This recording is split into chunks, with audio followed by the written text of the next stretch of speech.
देवासुर संग्राम, देवताओं द्वारा समुद्र मंथन हुआ। क्यों? राजा बलि ने, प्रहलाद के पुत्र हुए विरोचन, विरोचन के पुत्र हुए बलि, बलि ने संग्राम करके स्वर्ग को जीत लिया। तब भगवान के आदेश पर पुनः समुद्र मंथन हुआ। समुद्र मंथन कब हुआ? भगवान ने कहा समय पर काम निकालने के लिए दुश्मन से भी संधि कर लेनी चाहिए। ये राजनीति है। इतनी बड़ी राजनीति कौन होगा? अरयोपि संधेया, काम निकालने के लिए दुश्मन से भी संधि कर लो। देवराज इंद्र बलि ने संधि किया, लेकिन एक बात ध्यान रखना, समुद्र मंथन करोगे तो पहले जहर निकलेगा। और वास्तव में जीवन का समुद्र जब मथना शुरू होता है ना, जीवन ही एक समुद्र है, और जब ये मथा जाता है तो सबसे पहले काम क्रोध यही जहर है। पिएगा कौन? गुरु शंकर जी। गुरु का ज्ञान ही शंकर है। शंकर जी हलाहल पी लिए, अमृत निकला, बारुणी भी निकली, अमृत देवता पिए, असुर बारुणी पिए। उसी अमृत के पृथक पृथक विभाजन में फिर से युद्ध हुआ, जिसका नाम हुआ देवासुर संग्राम। राजा बलि मारे गए, लेकिन गुरु शुक्राचार्य ने उनको जीवित कर दिया। उनके पास एक विद्या थी जिसका नाम था मृत संजीवनी। गुरु मेहरबान तो चेला पहलवान। गुरु का काम है चेला के ऊपर जब विपत्ति आवे तो माला झोला लेकर बैठ करके और तुरंत जप शुरू कर दे। ये नहीं कि चेला जब विपत में आए तो गुरु भी 9 2 11 हो गए। असली गुरु वो है जो शिष्य को विपत्ति से बचा ले। तब देवताओं ने प्रार्थना किया, माता अदिति ने पयोव्रत किया, जिस व्रत से भादो शुक्ल द्वादशी के दिन श्रवण नक्षत्र में भगवान वामन का प्राकट्य हुआ। प्रेम से बोलिए वामन भगवान की।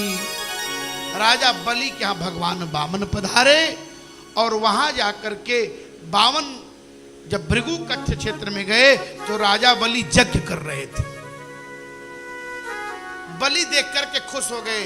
ब्रह्मर्षीणाम तपः साक्षात्, लगता है कि पूरे दुनिया के ब्राह्मणों की तपस्या आ गई।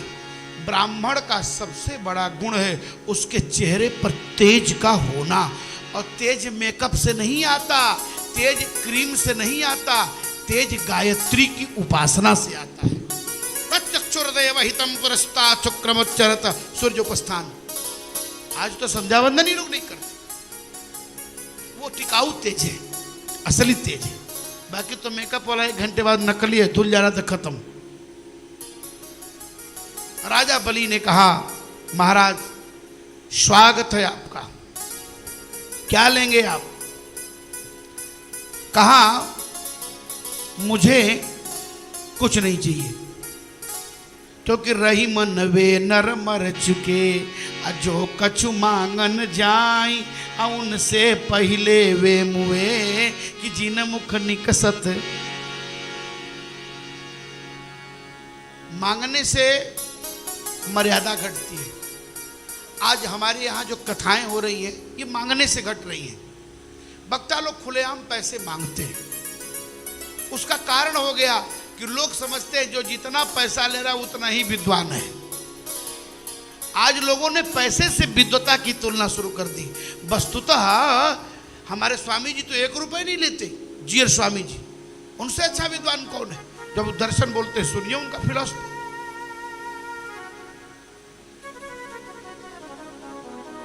कहा मुझे कुछ नहीं चाहिए। नहीं नहीं कुछ तो लेना पड़ेगा। यदि देना चाहते हो तो एक चीज दे दो। क्या? का 3 पग भूमि। अरे 3 पग भूमि में क्या करोगे? कहो तो विवाह करा दूं, कन्या ब्राह्मण की मिलेगी, आधा राजपाट दे दूंगा। भगवान वामन ने कहा विवाह होगा तो बच्चे होंगे। कहा अब बच्चे होंगे, कहीं बच्चे मर जाएंगे तो रोने वाला कहां से लाओगे? हम तो नहीं रोएंगे। आजकल भाड़े पर भी रोने वाले मिलते हैं, देशों में विदेशों में। बड़े बड़े शहरों में देखा अध्यक्ष जी हमने, मरते लोगों को, बूढ़े लोग मरते हैं ना, तो अब बच्चे को टाइम नहीं है क्योंकि लड़का मॉडर्न है, वो केवल दिखाने के लिए आया, न बाल मुड़ाएगा न दाढ़ी मुड़ाएगा, कुछ नहीं। नौकर को आदेश देगा रोने वाले को बुला लाओ। अब रोने वाले मिलेंगे आपको, सर 20,000 मांग रहे हैं, अरे 25,000 देकर बुलाओ उनको।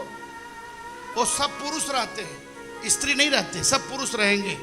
तो पूछेंगे बंगाली में रोना है, नेपाली में रोना है, भोजपुरी में रोना है, मराठी में रोना है, पंजाबी, किस भाषा में रोना है। अब 10 ठो आएंगे, पहले से पेमेंट लेते हैं, कितने घंटे रोना है, 1 घंटे की 2 घंटे। अब घड़ी के टाइम से 100 रख दिया जाएगा, हुआ हुआ आकर के रोएंगे, जैसे मालूम पड़ेगा ही नहीं का बाप मरा हुआ है। और एक आदमी उसी में घड़ी देख रहा है, हाँ 10 से 11, तो 10:59 हुआ, बस उठे और गाड़ी में बैठे चले गए। जिस बेटे के लिए आपने जीवन की सारी संपत्ति खर्चा कर दी, वो मरने के बाद रोने के लिए भी तैयार नहीं है। धिक्कार है ऐसे व्यक्ति को संसार में ऐसा बेटा पैदा कर, जो मरने के बाद रोने के लिए भी तैयार नहीं, पिंडदान करने के लिए फुर्सत नहीं, श्राद्ध करने के लिए समय नहीं। ऐसे बेटे की क्या जरूरत है।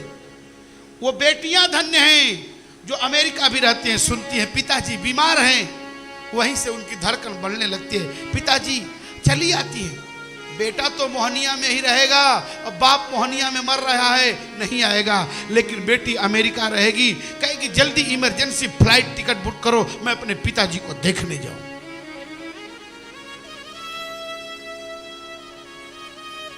अरे राम भजत बिटिया भली, राम भजत बिटिया भली, हरिपद विमुखन पूत, राम भजत सेवरी तरी, अधुंधकारी भयभूत। आज भगवान वामन ने कहा मुझे कुछ नहीं चाहिए, 3 पग भूमि दे दो। गुरुदेव ने कहा ये साक्षात नारायण है। बलि ने कहा उस कुछ नहीं, मैंने देने के लिए कहा मैं दूंगा। संकल्प किया, बड़ी लंबी कथा है, मैं समासव व्यास से कह रहा हूं क्योंकि मुझे कृष्ण जन्म तक पहुंचना है, समय भी अपने प्रस्थान की तरफ प्रस्थान कर रहा है। अब चरण धोने लगा, पत्नी को बुलाया चरण धो। सबका चरण नहीं धोना चाहिए, लेकिन ब्राह्मण और गुरु का जरूर चरण धोना चाहिए। चरण धोकर माथे लगाया, चरणोदक लिया, भगवान नापने लगे। एक पग में ब्रह्मांड छत्र दंड सतधृत भवनांभो नुहनाल दंड क्षौणी नौकूप दंड क्षरदम सरद पत्रिका केतु दंड ज्योतिष चक्रांग्र दंडो गृदंड श्रेयस्ते विक्रमस्ते विबुधद्वेषिणाम कारदंड। इतना लंबा पैर बढ़ाया, ऐसे देखा भगवान का पहला पैर तल बितल सुतल तलातल रसातल, भूलोक भुवरलोक स्वर्लोक महरलोक जनलोक तपलोक, सतलोक में पहुंचा। मारा ब्रह्मांड फूट गया, धारा निकल गई। भगवान के चरणों को धोकर ब्रह्मा ने कमंडलू में रख लिया। प्रेम से बोलिए गंगा महारानी की। दूसरे में तल बितल सुतल तलातल महातल रसातल को नाप लिया। तीसरा पग कहां रखूं? राक्षसों ने कहा मारो मारो, बलि ने कहा नहीं, मेरे और इनके बीच में सौदा हुआ है, आप लोग मारो नहीं। हमारा इनका समझौता है, हमारा इनका एग्रीमेंट है, हम देखते हैं। सिर पर रख दो, ये मेरा सिर है। भगवान मुस्कुराए, गरुड़ को बोले कुबेर के पास में इसको बांधो, राजा बलि को बांधो। और जब बांध दिया गया तो उसी समय प्रहलाद जी आ गए। प्रहलाद जी प्रणाम करके मुस्कुरा रहे हैं, लेकिन प्रहलाद ने पैरवी नहीं की। भगवान इसको छोड़ दीजिए। आज अपराधी थाने में और मंत्री जी का फोन थानेदार के पास, क्या करें? विचार करिए। प्रहलाद के सामने बलि बांधे गए, बोले नहीं। प्रहलाद को प्रणाम किया, बलि नहीं। भगवान ने कहा तुमको नरक जाना है। बलि मुस्कुराने लगे, ठीक है सरकार, जो आज्ञा। ब्रह्मा जी बोले, नहीं नहीं, आपने बात किया था 52 अंगुल वाले से और आपने नाटा है महाराज विराट वाले से, ऐसा नहीं हो सकता, इनको क्षमा कर दीजिए। जब शत्रु आपकी पैरवी करने लगे, आपकी प्रशंसा करने लगे, तब समझिए कि आपके जीवन में चमत्कार हो रहा है। ब्रह्मा जी ने कहा, नहीं, ऐसा नहीं होना चाहिए। भगवान बोले, बलि मैं हार गया, अब तू मांग। बलि ने कहा, कुछ नहीं चाहिए। भगवान ने कहा, तुम सुतर लोग चले जाओ, सावर्णिक मनवंतर में इंद्र बनोगे। बोले, सरकार मैं जहां जाऊंगा आपका दर्शन चाहिए। आगे आगे राजा बलि और पीछे पीछे भगवान वामन चले गए सुतल लोग।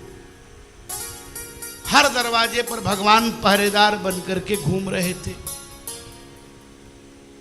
देवताओं का तो काम हो गया, लेकिन लक्ष्मी जी अनाथ हो गई, क्योंकि जिय बीनु दे है नदी बीनु बारी, जिय बीनु दे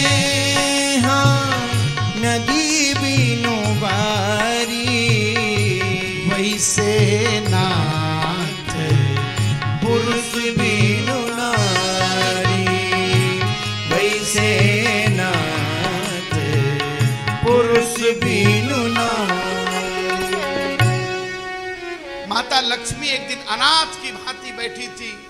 क्षीर सागर में नारद जी पहुंचे। माता जी प्रणाम। माता जी ने न खुश रहो, न मरो, न जियो, कुछ नहीं कहा। नारद जी पूछे, क्यों नाराज हो मैया? बोले, सारी चाल तुम चलते हो, नाराजगी हमको कहते हो? अरे मेरे स्वामी मेरे पास नहीं, यही मेरे दुख का कारण है। नारद जी बोले, कल सावन की पूर्णिमा है और राजा बलि को जाके राखी बांध दो, रक्षा बांध दो, और बदले में उनके यहाँ गेटमैन को मांग कर ले आओ। लक्ष्मी जी गई नारद जी के कहने पर और राजा बलि को बोली, आज राखी बांधूंगी। कहे, बांध लो बहन। जब रक्षा बांध लिया तो कहा, क्या लोगी? कहा, दरवाजे का गेटमैन दे दो।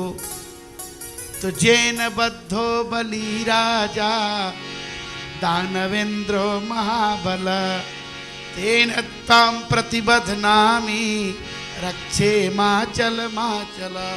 उसी दिन से रक्षाबंधन का पर्व शुरू।